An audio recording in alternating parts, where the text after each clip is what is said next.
Thanksgiving dinner at the Morrison family estate was always an exercise in endurance, but this year felt particularly brutal. I sat at the far end of the mahogany table, picking at my turkey while my father held court at the head, pontificating about Morrison Technology's latest quarterly earnings. Revenue up 18%, Dad announced, raising his wine glass.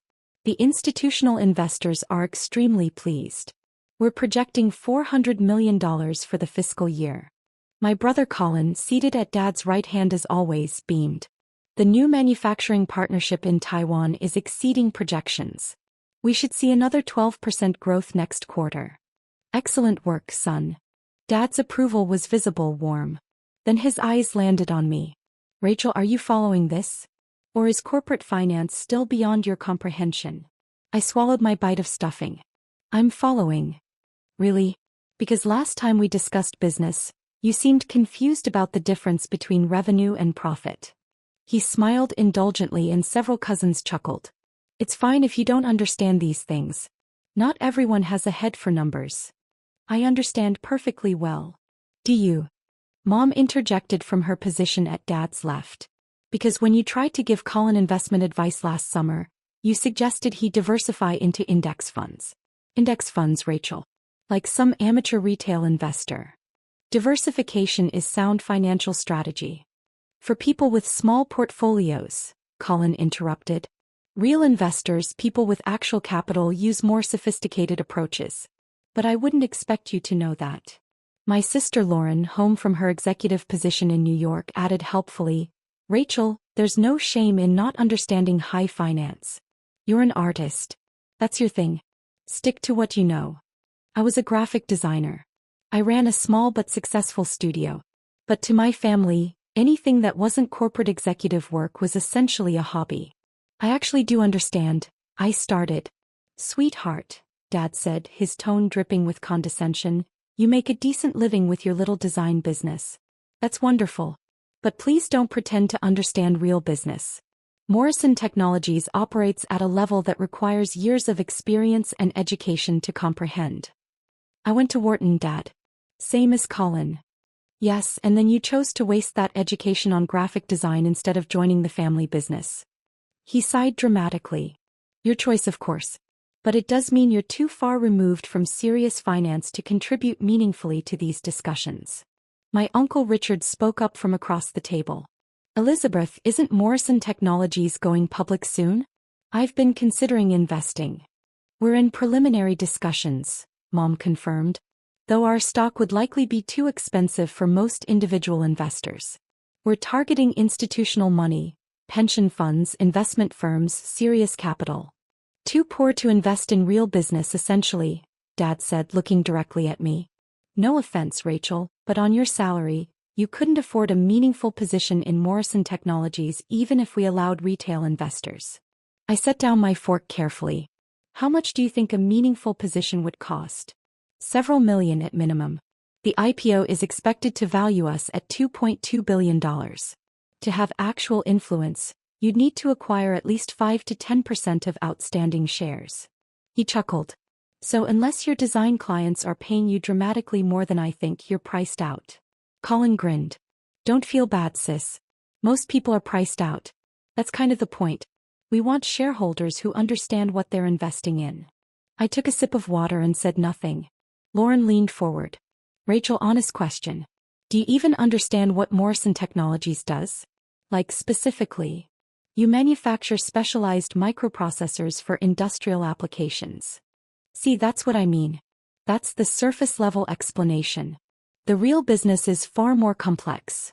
Licensing agreements, patent portfolios, supply chain optimization, strategic partnerships across 3 continents. She smiled sympathetically. It's okay to not grasp it all. Most people don't. I grasp it fine. Then explain our Taiwan partnership's value proposition, Colin challenged. I could have. I'd read their quarterly filings, analyzed their supply chain, and understood their competitive positioning better than Colin likely did. But I'd learned years ago that proving my knowledge to this family was pointless.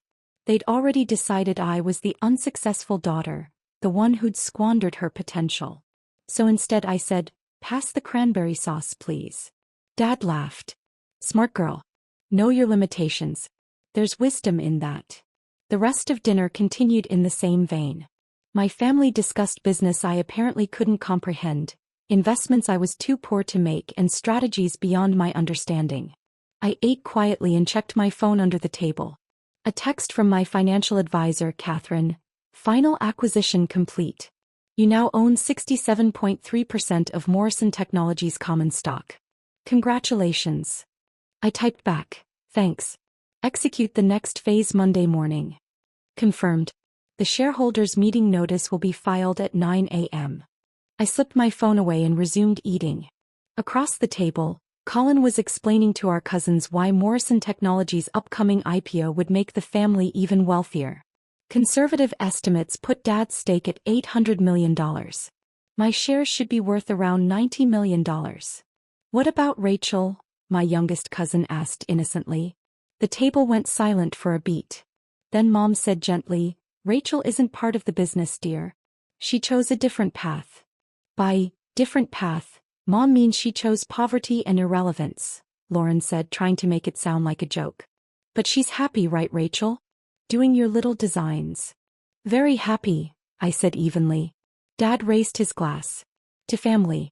Even when we make different choices about success. Everyone drank except me. I left right after dessert, claiming an early morning deadline. Nobody tried very hard to convince me to stay. The drive back to my downtown loft took 40 minutes. Once inside, I poured myself a Real drink, 18-year-old Scotch, not the mediocre wine my parents served, and opened my laptop. Catherine had sent over the final documentation. Through a network of shell companies, investment vehicles, and carefully structured purchases over the past 2 years, I now own 67.3% of Morrison Technologies' outstanding common stock. My family had no idea. 2 years ago, I'd sold my design studio to a major marketing conglomerate for $180 million. The studio they dismissed as a little design business had actually been one of the fastest-growing creative agencies in the country, with Fortune 500 clients and international offices. I'd kept the sale quiet, maintained a small freelance practice to avoid questions, and invested the money carefully. Some went into diversified holdings, some into real estate, and a significant portion went into systematically acquiring Morrison Technologies stock from the dozens of small shareholders who'd invested in the company over the years. My father thought Morrison Technologies was family-controlled. He owned 35%. My mother owned 12%. Colin had 8%. Various uncles, aunts, and cousins held another 15%. That left 30% distributed among early investors, former employees, and small stakeholders. I bought all of it. Every share. Then I'd bought out 2 of my uncles who were looking to liquidate, and 1 of my aunts who needed cash for a real estate investment. I'd even bought 5% from my mother when she'd wanted to fund Lauren's business venture, though Mom had sold through a broker and never knew I was the buyer. When I totaled it up, 67.3% ownership. Morrison Technologies wasn't going public. It was already mine. The shareholders' meeting notice was filed Monday morning at 9 a.m. sharp.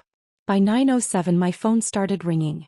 I ignored the first dozen calls, from my father, from Colin, from the company's corporate attorney.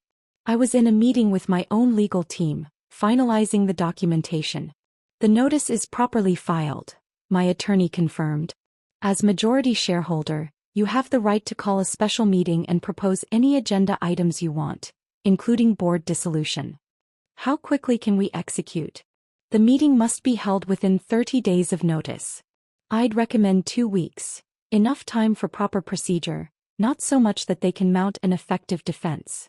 2 weeks. Perfect. My phone buzzed again. A text from Colin. What the hell is this? Who is Meridian Holdings Group? Dad is losing his mind. Meridian Holdings Group was one of my primary investment vehicles. I didn't respond. Another text, this time from Lauren. Rachel, do you know anything about a hostile takeover attempt on Morrison Tech? Dad's freaking out. I turned off my phone. The next 2 weeks were chaos, though I observed it from a distance. Catherine kept me updated on the family's increasingly frantic attempts to identify the mysterious majority shareholder who'd seemingly appeared from nowhere. They hired investigators, reviewed shareholder records, and tried to trace the ownership through the maze of legal entities. They never suspected me. Why would they? I was too poor to understand finance, too removed from real business to be a threat. The corporate attorney, who I'd be replacing after the board dissolution, sent certified letters requesting a meeting with the Meridian Holdings representative. I declined. My father gave interviews to business press about opportunistic investors trying to steal the family company. He positioned himself as the defender of Morrison Technologies' legacy, the guardian protecting against corporate raiders. It would have been convincing if he'd actually been the majority owner. 10 days before the shareholders' meeting, I finally answered one of my father's calls. Rachel, thank God. I've been trying to reach you for days. Have you seen the news about Morrison Technologies? I've seen it. This is a disaster. Some investment group has acquired a controlling stake. We're trying to fight it, but the legal situation is complex. I need to liquidate some assets quickly to buy shares on the open market, try to counter their position. He paused. I know we don't usually discuss finances with you, but do you have any savings? Anything you could invest in the company? We need all the friendly shareholders we can get. How much would you need? Any amount helps. Even $50,000 or $100,000 would show family solidarity. We could give you shares at a discount, make it worth your while. I don't have that kind of liquid capital, Dad. I'm just a designer, remember? Too poor to invest in real business. Rachel, this isn't the time for... He stopped himself. Look, I'm sorry if we've been dismissive of your career. You're successful in your own way. But this is a crisis. The family company is under attack. What exactly is being attacked? Your control. Our legacy. Everything your grandfather built. This company has been in the Morrison family for 40 years. We can't let some faceless corporation take it over. Why not? If they paid fair market value for the shares, didn't they earn the ownership? That's not how it works. You don't understand. He caught himself again. Please. If you have any money at all, any investments you can liquidate, we need it now. I'll pay you back double after we resolve this. I'll think about it. Rachel. I hung up. The shareholders' meeting was scheduled for a Wednesday morning at the Morrison Technologies headquarters. I arrived 30 minutes early, dressed in a sharp navy suit I'd purchased specifically for the occasion. The receptionist looked confused when I walked in. Ms. Morrison? Are you here for the meeting? I don't have you on the attendee list. I'm representing Meridian Holdings Group. Her eyes widened. Oh. I'll let them know you're here. I waited in the lobby, watching through the glass walls as the conference room filled with confused-looking board members. My father stood at the head of the table looking older than I remembered, his face drawn with stress. Colin sat beside him, frantically typing on his laptop. Mom was there too, along with several uncles, the corporate attorney, and a few executives I recognized from company photos. At exactly 10 a.m. I walked into the conference room. My father glanced up, annoyed. Rachel, this is a closed shareholders meeting. You need to... He stopped mid-sentence as recognition hit. What are you doing here? I set my briefcase on the table and pulled out a folder. I'm here as the representative of Meridian Holdings Group, the majority shareholder. The room went absolutely silent. Colin found his voice first. That's not funny, Rachel. It's not a joke. I slid the folder across the table to the corporate attorney. Complete documentation of share ownership. As you'll see, Meridian Holdings Group, along with associated entities, owns 67.3% of Morrison Technologies common stock. I control those entities. The attorney opened the folder, his face going pale as he reviewed the documents. This appears to be legitimate. It is legitimate, I confirmed. I've been acquiring shares for 2 years. Small purchases, structured through multiple investment vehicles to avoid triggering disclosure requirements until I'd secured majority control. My father's face had gone from confused to red. That's impossible. You don't have that kind of money. Where would you even? I sold my design studio 2 years ago. For $180 million. I've been investing the proceeds strategically. You sold, what? Mom's voice was faint. Your little design business was worth $180 million? It wasn't a little business. It was a highly successful agency with international operations and Fortune 500 clients. But you never asked about it beyond the condescending questions, so you never learned the details. Lauren shook her head. This is insane. Even if you sold a company for that much, you'd have spent it by now. Nobody just sits on that kind of cash. I didn't sit on it. I invested it. Index funds, real estate, emerging markets, and a controlling stake in Morrison Technologies. I looked at Colin. You know, the kind of diversification strategy you mocked me for suggesting. It works quite well. The corporate attorney was still reviewing documents, checking them against shareholder records on his laptop. Ms. Morrison, this ownership appears to be legitimate, but there are procedures for these kinds of transitions. You can't just. Actually, I can. As majority shareholder, I've called this meeting to propose immediate dissolution of the current board and appointment of a new board of directors. I have sufficient votes to pass this measure unilaterally. This is a hostile takeover, my father shouted, of your own family's company. This is a legitimate exercise of shareholder rights in a company where I own more than 2/3 of outstanding shares. I kept my voice calm. You've spent years telling me I don't understand business. Let me demonstrate how well I understand it. Rachel, please. Mom's voice shook. This is your father's legacy. Your grandfather's company. You can't destroy it. I'm not destroying anything.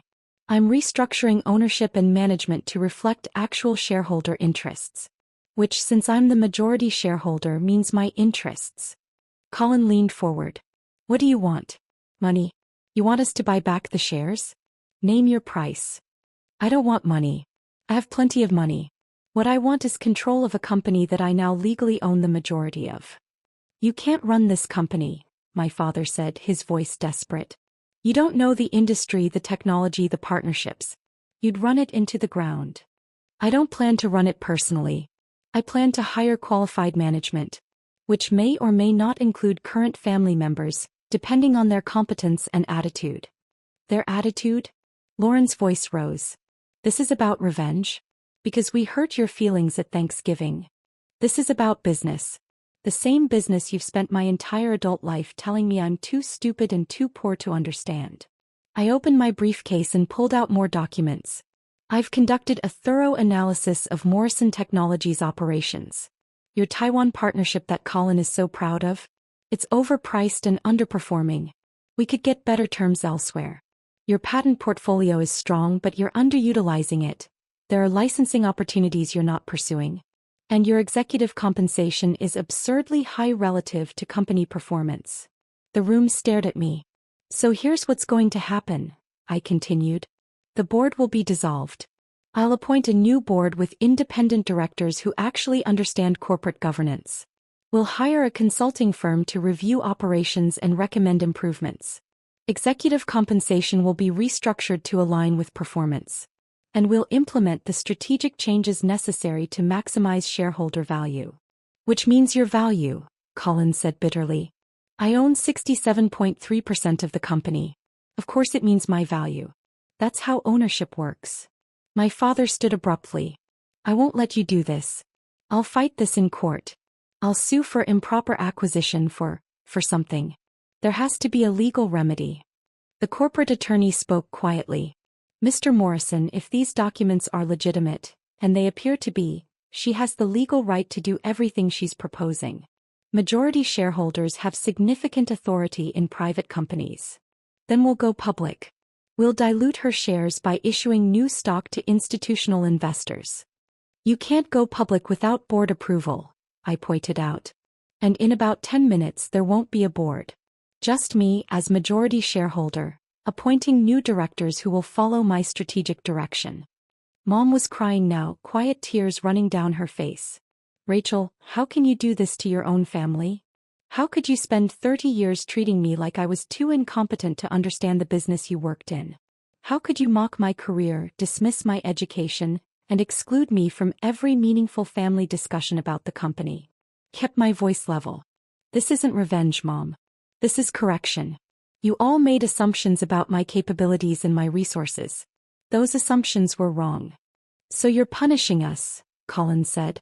I'm exercising my rights as majority shareholder.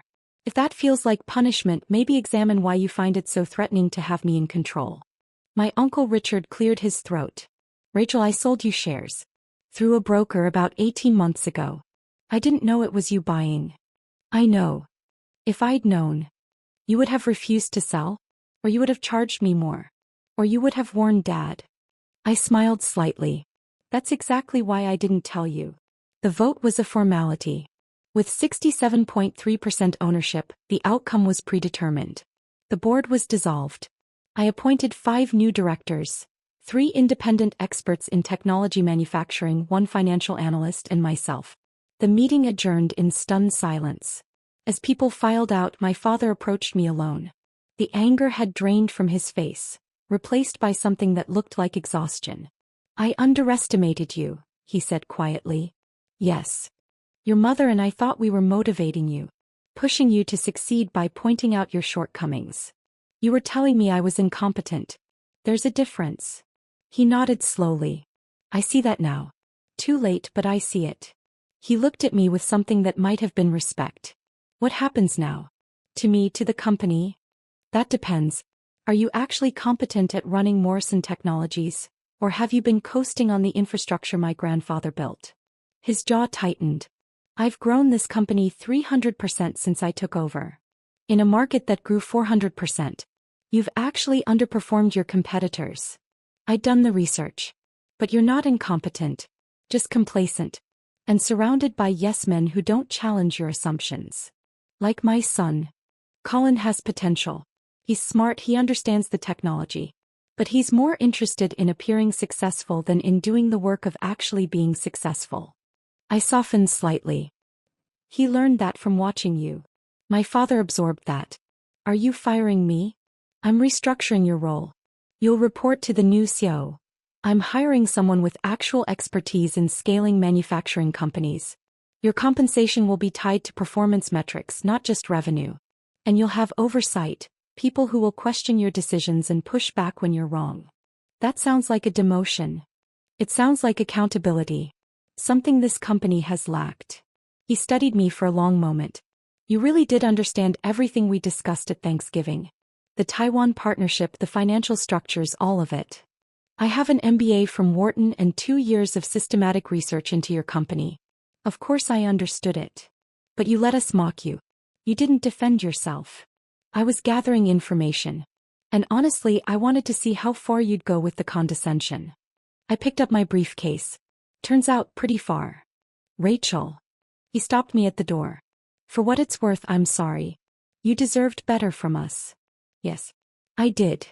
I left him standing in the empty conference room. The next few months were intense. The new board implemented sweeping changes, renegotiated the Taiwan partnership, restructured executive compensation, and brought in new management talent. Colin was demoted from VP to director level, where he could learn the business without being in charge of it.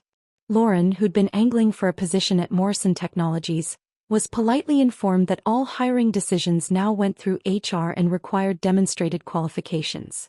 My father adapted better than I expected. With actual oversight and accountability, he became more focused, more strategic.